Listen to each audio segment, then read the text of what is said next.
Chers frères et sœurs, donc la véritable droiture dans la religion. La pureté de l'homme, son bonheur, son équilibre et sa stabilité résident dans l'appartenance à sa dîne, à sa religion. Son attachement à la législation de son Seigneur et au fait qu'il s'y s'accroche en y mordant avec ses dents, en étant éloigné de la déviation du droit chemin, des embuscades du doute et des tendances vers la déviation, que ce soit dans l'excès ou dans la négligence. Avec cet équilibre, le musulman fait attention à vivre une bonne vie, remplie par la droiture et la fermeté dans la religion face aux tempêtes ou aux difficultés qui se succèdent de temps à autre, afin qu'Allah distingue le mauvais du bon. Allah dit, et qu'il place les mauvais les uns sur les autres pour en faire un amoncellement qu'il jettera dans l'enfer sur Al-A'raf. Et le guide de croyants sincères au milieu de cette accumulation de changements est la parole d'Allah.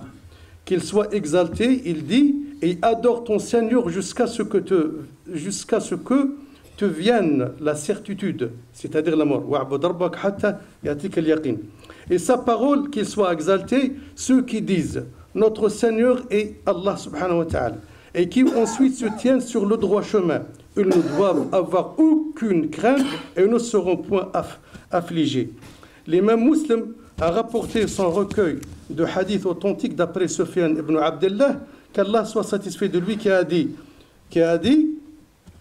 je dis, ô messager Allah, dis-moi dans l'islam une parole à propos de laquelle je n'interrogerai jamais, je n'interrogerai personne d'autre que toi. Il dit, je crois en Allah et reste sur le droit chemin et suit le chemin de la droiture.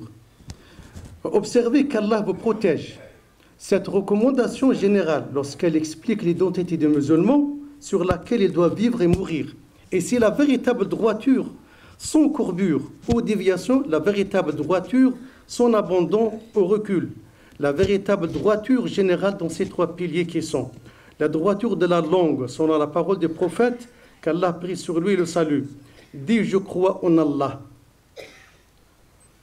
Et la droiture de cœur et des membres, selon sa parole, qu'Allah prie sur lui le salut et reste sur le chemin de la droiture. Car prétendre avec la langue seulement n'est pas considéré être une droiture, tout comme la droiture avec les membres et le cœur seulement n'est pas une droiture non plus. C'est la raison pour laquelle Allah, qu'il soit exalté, blâma un peuple qui prétendait être sur la véritable droiture dans la foi et qu'ils ont atteint un rang plus élevé que celui dans lequel ils sont réellement. Il a dit, Allah subhanahu wa ta'ala, Allah il parle ici aux Bédouins de l'époque, il dit, et ils ont dit, nous avons la foi. Allah subhanahu wa ta'ala dit à son prophète de leur dire, dis, vous n'avez pas encore la foi. Allège, pourquoi? Dis plutôt, nous sommes simplement soumis, car la foi n'a pas encore pénétré dans vos cœurs. Et ce qu'on voit beaucoup maintenant, c'est-à-dire beaucoup de gens disent, Wallah, je crois Allah subhanahu wa ta'ala, Wallah, il jure sur le Coran, il jure en même temps sur la tête de son père et tout ça, et à côté, après une seconde, il fait n'importe quoi. Ça, c'est-à-dire, donc voilà, il a cru avec son cœur, ou bien avec sa langue, mais il n'a pas cru avec son cœur, parce que les gestes et les actions sont tellement différents de ce qu'il a cru.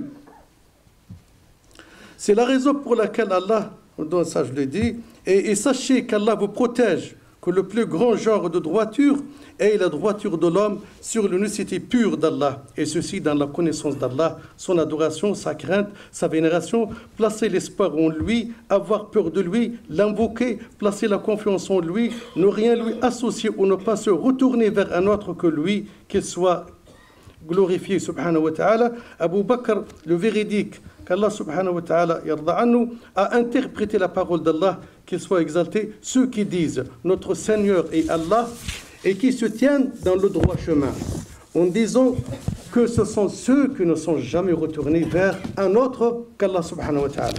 Chers frères et sœurs, la droiture dans la religion d'Allah est très importante.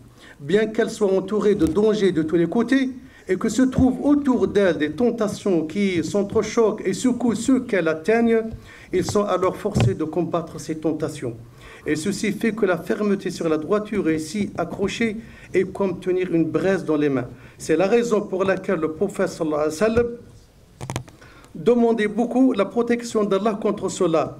Comme il est mentionné dans le Muwatta de l'imam Malik, le prophète sallallahu alayhi wa sallam, en disant: Ô Seigneur, si tu veux éprouver les gens par une tentation, fais que je retourne vers toi sans être tenté. Parmi les choses que ne font aucun doute, chers frères et sœurs, le fait que les tentations se succèdent sur l'homme et qu'elles le touchent, surtout ici, dans nos contextes, ainsi que sa société et son marché, et produisent dans son cœur une certaine brèche, une certaine négligence. Et presque tous les musulmans sont atteints de cela. Et ceux qui ne sont pas atteints par les flammes des tentations sont atteints par sa fumée. Mais le législateur sage n'a pas laissé ainsi le musulman dans les tentations sans lui montrer ce qui peut l'en protéger ou ce qui peut réparer les brèches ou les effacer. Le législateur sage orienta alors le musulman vers le pardon qui exige le repentir sincère et le retour à la droiture, afin que ce soit une consolation face à la vague envahissante et au vent violent. Allah subhanahu wa ta'ala a dit: je ne suis qu'un homme comme vous, il m'a été révélé que votre Dieu est un Dieu unique, cherchez le droit chemin, vers lui implorez son pardon. Et malheur aux associateurs. Et de ce point de départ, le prophète sallallahu alayhi wa sallam dit à Mu'adh ibn Jabal, radiyallahu anhu, crains Allah partout où tu te trouves. Donc, moi, je vois que des jeunes, ils craignent Allah subhanahu wa ta'ala lorsque seulement sont chez eux, à côté du papa et maman. Et ça, je les vois beaucoup. Je ne vais pas donner des exemples. Donc, crains Allah partout. Et aussi, on a c'est pas seulement les jeunes.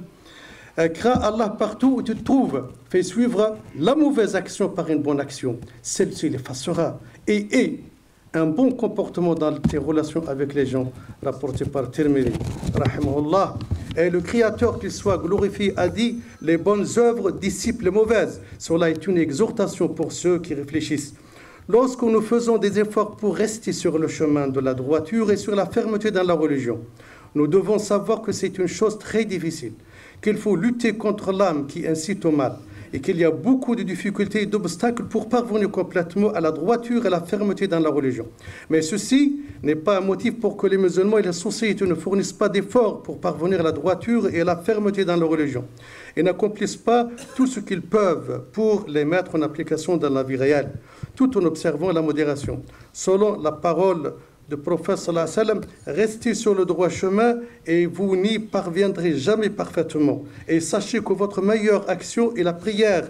Et il n'y a qu'un croyant qui puisse toujours préserver les ablutions. Et dans la version de l'imam Ahmed, soyez assidus à l'accomplissement des ordres d'Allah avec modération. Al-Ikhwa wal-Akhawat, donc il y a une chose que nous devons comprendre, c'est que l'appel à droiture ou prétendre à l'appel de la droiture, alors que la réalité est le contraire, est un grand défaut, et se convaincre soi-même que la perfection a été atteinte et que l'homme et la société n'ont pas besoin de correction est une réforme, et de réforme est une chose insuffisante et imparfaite. Car la perfection et la modération ne sont réalisées que lorsque les actions sont en accord avec les paroles, et lorsque l'intérieur est en accord avec l'extérieur, avec l'apparence. Et Allah a blâmé un peuple qui n'a pas réalisé le côté de l'équilibre dans la vie et la prétention avec la langue et la parole l'a remporté sur le côté des actions et de l'application. Il a dit qu'il soit glorifié subhanahu wa ta'ala au sujet des fils d'Israël. Commanderez-vous aux gens de faire le bien et vous oubliez vous-même de le faire alors que vous récitez le livre. Abu ad-Darda radiyallahu ta'ala a dit: malheur une seule fois à celui qui n'a pas su et n'a pas travaillé.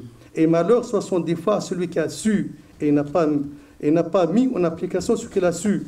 Le Hassan al-Basri rahimahullah ta'ala a dit: jugez les gens selon leurs actions et laissez leurs paroles, car Allah n'a pas laissé une parole sans qu'il ne mette une action qui soit une preuve de cette parole et qui certifie ou démonte cette parole. Donc, lorsque vous entendez une parole, prenez du temps avant de juger son auteur.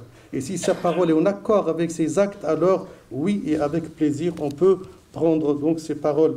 L'imam Malik radiyallahu ta'ala anhu mentionne, il dit que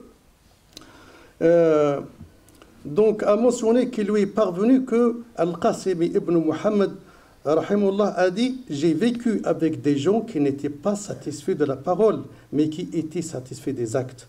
Donc, craignez Allah et sachez que le plus grand défaut est que l'acte de l'homme démontre sa parole et que sa situation présente soit en contradiction avec sa parole en apparence. Car celui qui prétend être sur le chemin de la droiture dans l'obéissance d'Allah ne doit pas être dans sa situation présente un trompeur, ni un menteur, ni un hypocrite, ni un voleur, ni un tricheur, ni un fornicateur, ni un injuste, ni un agresseur, ni un transgresseur des choses interdites ou une personne qui rompt les engagements. Il ne doit pas non plus abandonner la législation de son Seigneur ou lui donner peu d'importance.